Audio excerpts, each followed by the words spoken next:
Lo que estamos viendo en Vortex.com es a Mohamed Ali diciendo: hay un tipo en Argentina que me dice que me va a noquear, y una sonrisa socarrona. Ese tipo que lo intentó era ni más ni menos que Oscar Ringo Bonavena.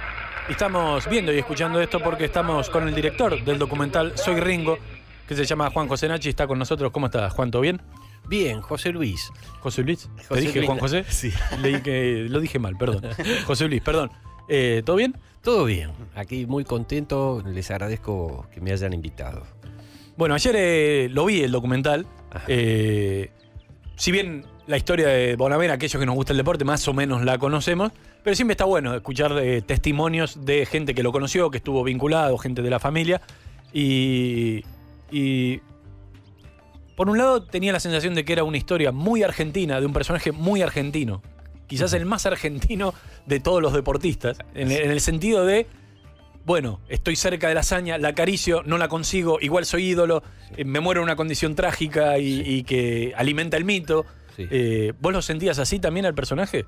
Sí, en realidad era la naturaleza de él, ¿no? Esto de metete en el medio de la tormenta, ¿no? Es decir, él va en un avión con el Bambino Veira, sí. Y entonces el piloto le dice: ¿qué hacemos? ¿Volvemos? Y Ringo dice: no, metete en el medio. Me parece que esa es la metáfora de su vida. Claro. Decir, bueno, eso claramente queda explícito en el documental, incluso en varias postales que él manda cuando estaba en Estados Unidos a la familia, y preocupaciones que le transmitía a Ernesto Cherquisvialo, sí, sobre que él nunca quería quedar como un cobarde, claro, aún sabiendo que sí, si iba para adelante corría el riesgo de perder varias peleas que terminó perdiendo, sí, por no ser quizás más inteligente, entre comillas. Sí. Era un tipo que no medía riesgos.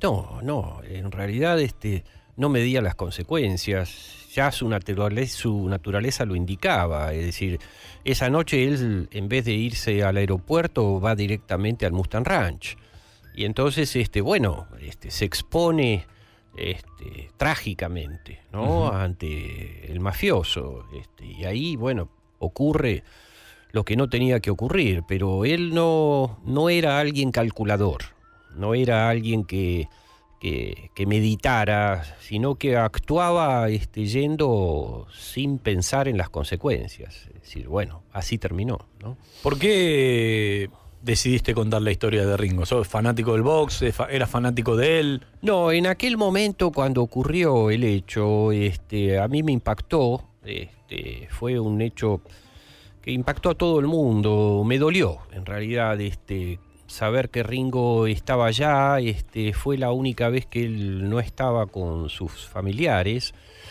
y no se sabía a ciencia cierta qué era lo que había ocurrido con él, es decir, si lo habían matado por la espalda, si lo habían matado un mafioso, si lo habían matado porque había ganado una pelea, no se sabía bien. Entonces, desde aquella época me quedó esa sensación, ese misterio, y hace unos años me puse a escribir sobre el tema, sobre todo después de haber visto un documental en donde aparecía Ali peleando con Foreman cuando éramos reyes, un documental uh-huh, extraordinario. A partir de ahí dije, tengo que escribir algo sobre Ringo, y bueno, me puse a escribir y salió esta película.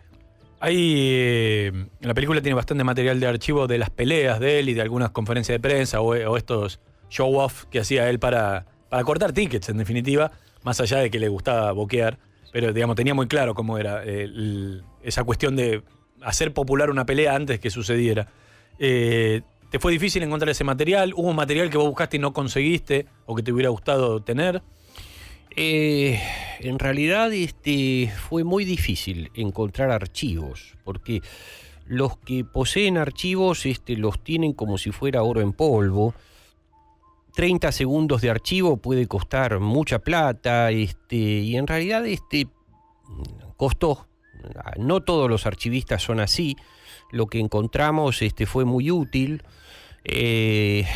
Yo quería empezar la película con esa imagen de Clay hablando con Ringo en una conferencia de prensa, y me costaba encontrarla, y al final la encontré. Eso era una de las cosas que yo quería, con lo cual yo quería empezar, ¿no? Y era que el que lo presentara fuera Muhammad Ali. Claro. Es curioso porque Muhammad Ali también era alguien que conocía mucho el juego del bravucón, del bocón, pero llega un momento que Bonavena lo saca. Y Ali se enoja en un momento. Claro, le empieza a decir Clay, le dice negro, le dice olés. Y en un momento Clay le dice, sáquenmelo porque lo voy a matar. Claro, lo sacó de las casillas. Lo sacó de las casillas. En realidad, Ringo ya era verborrágico, toda la vida lo fue, ya era histriónico, pero cuando conoció a Muhammad Ali, él terminó de conformar su personaje. Y eso lo puso en marcha viniendo a Buenos Aires, se puso el nombre de Ringo, y lo puso en marcha cuando empezó acá su carrera, cuando pelea con Goyo Peralta. Claro, era el campeón pesado de... Sí. Y él era mediático antes que esa palabra existiera, como dice Alberto Oliva, ¿no? Es decir, sorprendía a todo el mundo esto de cómo se vendía él ante todos, ¿no? Y la gente no entendía que alguien se vendiera a sí mismo, pero sí, él lo hacía por eso, para vender la pelea. Por momentos parece, viendo el documental, parece como que es el primer deportista moderno de Argentina en el sentido de eso, del manejo de los medios y lo desacartonado que está en una época en la que realmente la gente enfrentaba a los medios con mucha más sobriedad. Sí. Y además hay amigos de él que me comentan que al principio no lo podían ver y que después cuando lo conocieron se dieron cuenta que él hacía un papel, ¿no? Y que en realidad el verdadero Ringo era un tipo que más allá de lo histriónico era muy generoso, muy cálido, muy amigo, muy de ser amigo, ¿no? Entonces aquellos que estaban cercanos a él entendían bien cuál era su naturaleza. ¿Descubriste algo que no conocías de él haciendo la película? Cómo lo quería la gente. Sí, la verdad que fue sorprendente ver eso, ¿no? Cada uno tenía no menos de 2 o 3 anécdotas para contar, pero cualquier persona con la que uno hablaba decía, yo tengo una historia. Todo el mundo tenía algo para contar, porque había vivido personalmente algo cercano a Ringo y entonces todos tenían algo para contar. Es como ahí... Esa creo que es la verdadera razón por la cual hice la película. Ringo es una leyenda. Quizás, si uno hiciera, para mensurar un poco quién fue y cómo pegó tanto en la gente, fue alguien que no fue campeón del mundo.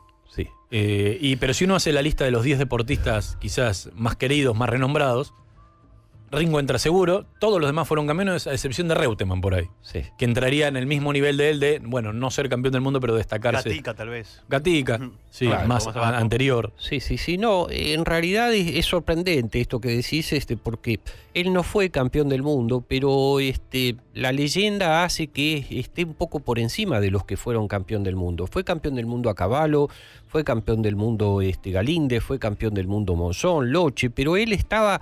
en aceptación popular estaba por encima de ellos. Cuando él pelea con Goyo Peralta, la gente lo silba, pero cuando le gana, esa misma noche se ganó al público y entonces creó un nuevo personaje y una nueva relación con el público. ¿Vos sentís que yo cuando la veía, la película ayer, digo, en algún punto es una metáfora de la Argentina, él siempre estamos ahí, él arañando la hazaña. Es una metáfora del país también, un país que podría ser todo, pero no es, pero cree que es un poco más de lo que en realidad es. Y lo veía en Ringo, digo, es algo así. Por eso te decía lo de que es tan argentino. Sí, es un personaje que quizás no atraiga en otros países, pero nosotros cuando lo vemos a él decimos, hay mucho de nuestra cultura. Él, de todas maneras, como boxeador, tiene un componente social muy diferente al de los otros. Él es de clase media, claro. Los otros boxeadores vienen de otro contexto social, y la historia de él es diferente, porque él viene con una cuestión de pies planos, era un boxeador zurdo, se le tiene miedo a los boxeadores zurdos porque descoloca al contrario, y entonces él tiene que hacerse solo. Es decir, alguien en la película lo dice, Ringo se construye a sí mismo. Aprende a boxear sabiendo que tiene pie plano, sabiendo que no se puede ir para atrás, sabiendo que tiene que buscar el equilibrio de otra manera, aprende a usar la derecha. Ahora, es loco, ¿no? Porque a través de un impedimento físico que en el boxeo le impide ir para atrás, él dice, bueno, la única salida es por adelante, y en su vida es así. Sí. Por no eso solo arriba al ring. Claro, por eso que su vida es esa metáfora, esta cosa de meterse en la tormenta, de no poder ir para atrás y de tener que ir acomodándose para encontrar el lugar. Para el que sabe de box entiende perfectamente lo que estoy diciendo. José Meno, que era sparring de Ringo y también de Monzón, explica en la película cómo era que peleaba Ringo debido a estas circunstancias, a estas cuestiones físicas que él tenía. ¿Y vos sentís que de alguna manera el documental ayuda a conocer al boxeador? Porque el personaje de alguna manera todos lo conocemos, pero cuando empezás a ver el documental decís, pero volteó 2 veces a Frazier, volteó a Floyd Patterson, tiró a Muhammad Ali. ¿Ayuda de alguna manera a mostrar también el boxeador? Sí. En realidad yo no quería que fuera un documental exclusivamente deportivo.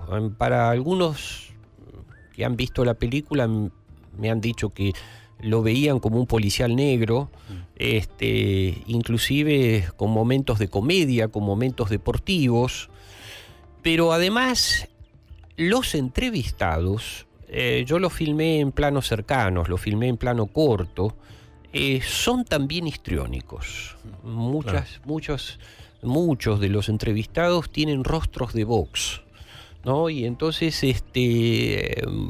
Cherkis Vialo es histriónico. Sí, hace una muy buena imitación de Ringo. Sí. Es decir, la película no es... es de Ringo la película, pero los entrevistados también han actuado. Sí, Irusta parece que está actuando. Pero es su forma de hablar, digamos. Sí, pero además con un dramatismo muy particular. Ezequiel Fernández Mur con toda su información bien precisa. El doctor Paladino, es decir, me interesaba mucho eso, que no fuera solo alguien que dé una ilustración sobre lo que fue aquella época, sino que fueran personajes en sí mismos. Y el objetivo se logró, es decir, porque la sensación que da es que todos los entrevistados son también personajes. O sea, es que ayer estuvimos charlando con una guionista que hace programas de tele y unitarios y demás, y nos decía que para que una historia funcione tiene que tener un misterio, sí o sí, un misterio o una incógnita que no se pueda resolver. Y la historia de Ringo la tiene, y es el final. Sí, desde el principio se plantea esa pregunta. Yo en las primeras secuencias de la película planteo un interrogante. ¿Qué pasó? Y eso el mismo Irusta hace esa pregunta. Dice, ¿cómo fue esa noche? Y él mismo dice, ¿qué pasó? ¿Qué fue lo que pasó? Entonces yo quería remarcar eso, que quedara picando ese interrogante, que se termina de responder en la secuencia final. Y recordás, para aquellos que no saben cómo fue, él estaba apadrinado, digámoslo de algún modo gentil, por un mafioso que se llamaba Joe Conforte. Tenía una relación con Sally Conforte, que era una mujer mayor. Manager, ¿no? Sí, era la manager, legalmente era la manager, pero bueno, se sospecha que por ahí había otro tipo de relación y termina muerto de un escopetazo por uno de los guardaespaldas de este mafioso. ¿Recordás cómo fue recibida la noticia en Estados Unidos? ¿Fue algo que se le dio difusión a la muerte de Bonavena? ¿O había caído en cierto ostracismo ya? Sí, en ese momento tengo entendido que fue importante porque estaba involucrado un mafioso que era dueño de un prostíbulo. Era una persona importante dentro de Reno porque el Mustang Ranch aportaba un alto porcentaje de votos, pagaba impuestos, y entonces eso al estado de Nevada le convenía, y entonces estar involucrado en una situación así se hizo bastante público, bastante notorio. Años después hubo otro asesinato en las puertas del Mustang Ranch, hasta que tuvieron que cerrarlo. Se abrió otro Mustang Ranch a 20 millas de aquel original. Él ahora obviamente ya no está ahí, está exiliado en Brasil. Como no hay ley de extradición en Brasil, él está refugiado seguramente en Río de Janeiro. ¿Te acordás cuál fue la reacción en el país cuando se conoció la noticia y cuando llegó el cuerpo de Ringo? Sí, fue muy doloroso. En realidad, el mismo Irusta comenta que algunos no creían que fuera cierto, porque Ringo vivía haciendo bromas, vivía diciendo que había bombas en los aviones, y entonces después se confirmó, y cuando se confirmó fue muy doloroso.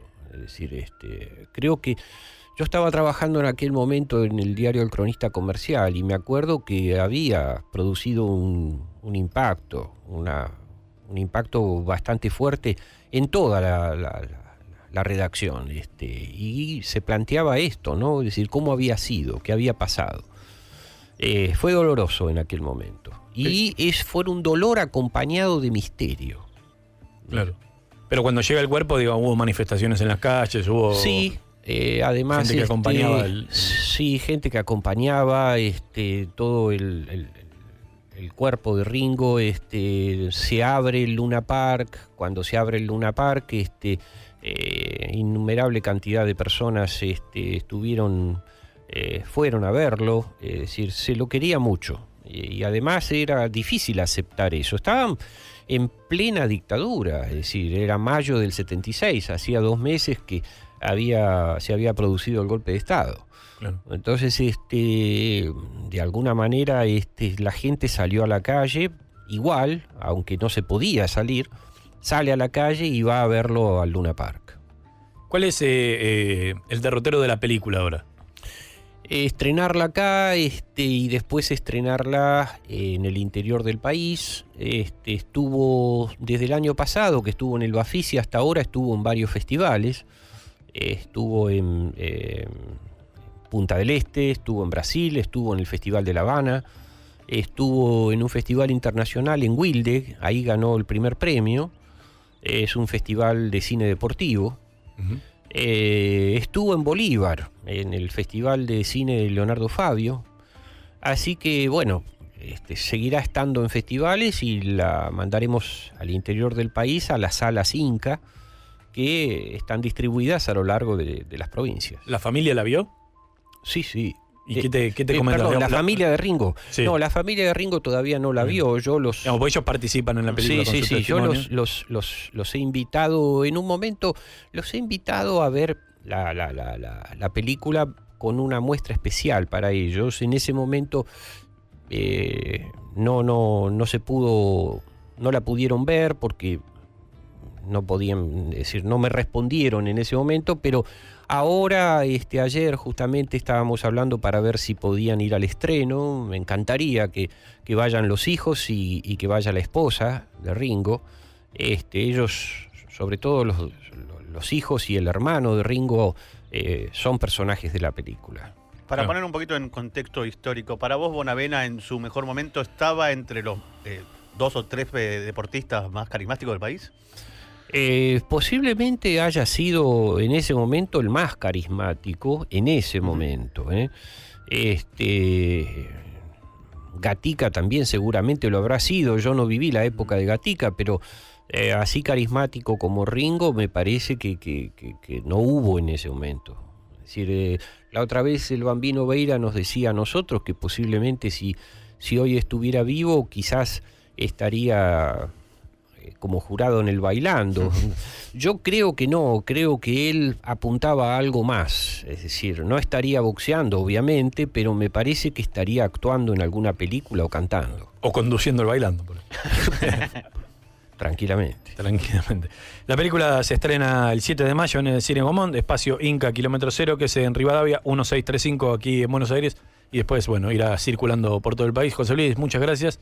Gracias. Y bueno, éxitos con lo que venga ahora, ¿no? Una vez que la película está terminada. Bueno, gracias a ustedes. Gracias a ustedes por la invitación y bueno, esperemos que tenga éxito la película y que la vayan a ver. Ahí va, gracias.